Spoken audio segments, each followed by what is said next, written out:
Nice to meet you po. Thank you so much po for meeting us and taking time to talk with us po. So, we're the third-year college students. Third year. Yes po, CSU, Cotabato State University. So, nandito po kami kasi po gusto po namin kayo ma-interview about sa company niyo po kasi we're really curious to learn more about your company. So, meron po kami dito hinandang questions about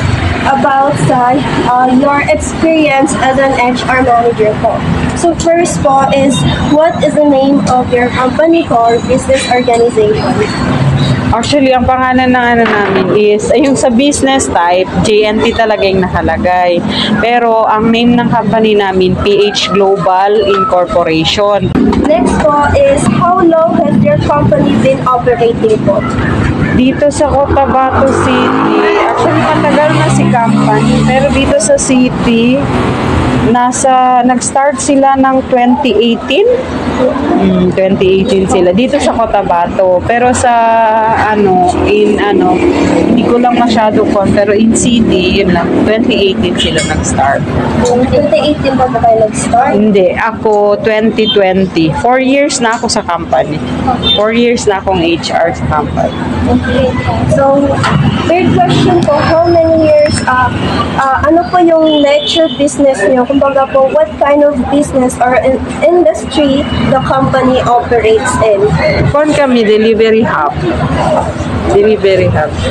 Kuhan siya, logistics. Logistics So, number 5 question po, since nasabi niyo na po na 2020 po kayo start. So, next question na po tayo. Can you share any challenge you face in HR and how you overcome them?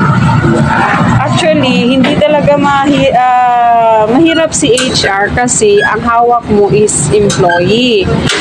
Yung sa sahod nila kasi sometimes hindi mo kasi masasabi na yung ginagawa mo is parang tama na lahat.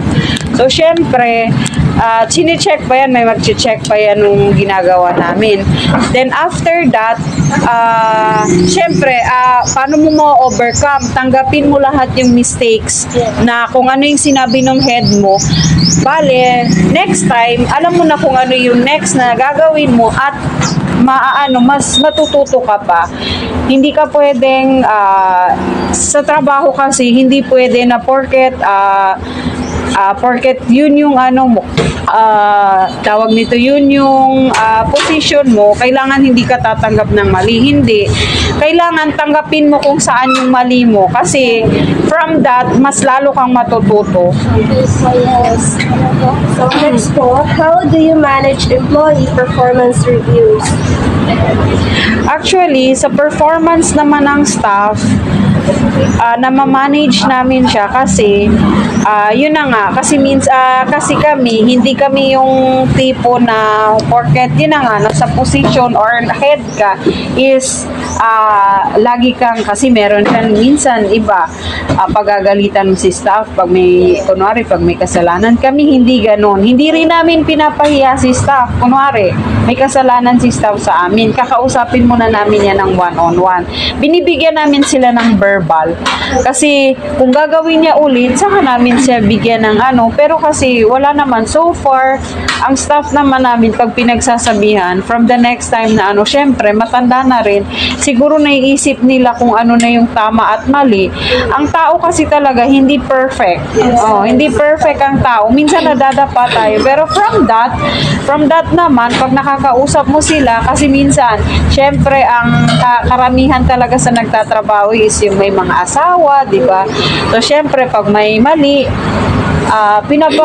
lagi namin pinapa-remind sa kanila na nagtatrabaho ka hindi para sa sarili mo, nagtatrabaho ka para sa family mo. So, yan, naman sila. Yes. So, last question po is, if you could give one piece of advice to someone new HR, what would it be? Siguro, advice na mabibigay ko as an HR, Siguro kasi sa akin, sa ilang years ko na, actually hindi lang kasi sa JNT ako naging HR. Naging HR din ako sa ibang company. Ako kasi, hindi kasi ako masyadong yung pag may hinihinging favor kasi si staff na alam kong nakakabuti sa kanila, yung tinutulungan ko sila. Hindi tayo pwedeng HR nga tayo. Sabi nga nila, human resources. So si HR yung tutulong kay employee. Hindi tayo pwedeng magsabi na, ay, ayoko kasi ganito. Pero hindi. As an HR, kailangan din mahaba ang pasensya mo. Kasi pag wala ka niyan, baka lagi ka na lang magagalit. Kasi ang hawak mo is tao. Hindi yung nakafocus ka lang sa ano. Kagaya namin, marami kaming kasi syempre may mga branches na rin kami. So ganun, kahit actually minsan ang nangyayari sa akin, minsan yung anak ko, hindi ko na masyado kasi parang na lang ako sa company. Kumbaga nagiging love ko yung job ko. Yun. Yun lang po, ma'am. Thank you so much. Thank you so much, po. ma'am.